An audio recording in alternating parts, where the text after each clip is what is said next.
My dad wanted me to train my brother to take my role. I refused and walked out. Days later, the business collapsed. I'd been running operations at my dad's logistics company for 8 years when he called me into his office on a Monday morning. No warning, just sit down, we need to talk. Tyler's going to shadow you for the next 3 months, Dad said, sliding a folder across his desk. You'll train him to take over operations. Tyler, my 23-year-old brother, who'd quit working at the company twice because it was too boring, spent his days gaming until 3 a.m. and treated every job like optional summer camp. He's not ready, I said carefully. Dad's jaw tightened. That's exactly why you're training him. He needs structure, guidance. Family comes first, Nate. I wanted to scream. I'd started at 16. Sweating in the warehouse during summer breaks.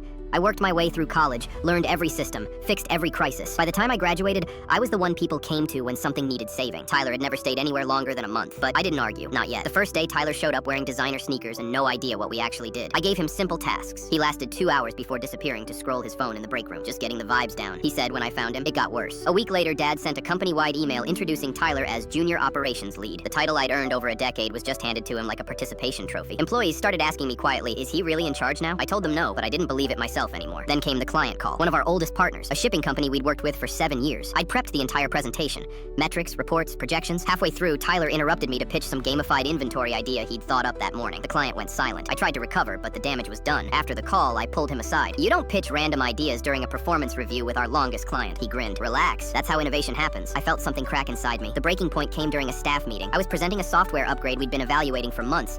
Vendor quotes, pricing, implementation plans. Tyler leaned back and said, honestly, I don't think we need new software. I think we need new people who actually know how to use what we have. He was insulting my team. The people who'd covered for him, stayed late with me, built everything he was now standing on. And Dad, sitting in the corner, nodded. There's some truth to that. Let's not be defensive, Nate. I stared at him. This man who'd taught me that hard work mattered, that loyalty mattered, was now protecting someone who'd done neither. After the meeting, I confronted Dad in his office. You just let him undermine me in front of everyone. You need to take feedback, he said, even from him. Maybe his perspective is what we need. That night, I sat in my car for 20 minutes, gripping the steering wheel, feeling something I didn't want to name, grief. I was grieving the company I believed in and the father I thought respected me. The final betrayal came 2 days later. I opened the payroll dashboard out of habit and saw my quarterly bonus was missing. Just a note, deferred pending role review. Then I checked Tyler's profile. His bonus was approved, higher than mine. I closed my laptop and walked out of that building for the last time. No yelling, no dramatic speech, I just left. For 3 days, I barely moved. Then I ran into an old vendor contact who said something that changed everything. You ever think of going solo, consulting? You've got the skills. That night, I registered a business. Nate Winters, Logistics Consulting. Within 2 weeks, I had my first client, then another, then 3 more. I didn't badmouth the company. I didn't need to. I just let my work speak. Meanwhile, I started hearing whispers. Tyler was restructuring the warehouse. Employees were confused. Clients were asking questions. 2 managers quit. Then one of my old clients reached out. We were working with your brother's team, but honestly, we'd rather work with you. 4 weeks after I left, Dad called. We need you back. Tyler's overwhelmed. I let it ring. 2 weeks later, their biggest investor pulled out. Apparently, someone sent him an operational audit detailing every mistake Tyler had made. Late shipments, botched communications, mismanaged contracts. I don't know who sent it, but I didn't stop them. 6 weeks after I walked out, the business closed. 60 employees laid off. Contracts dissolved.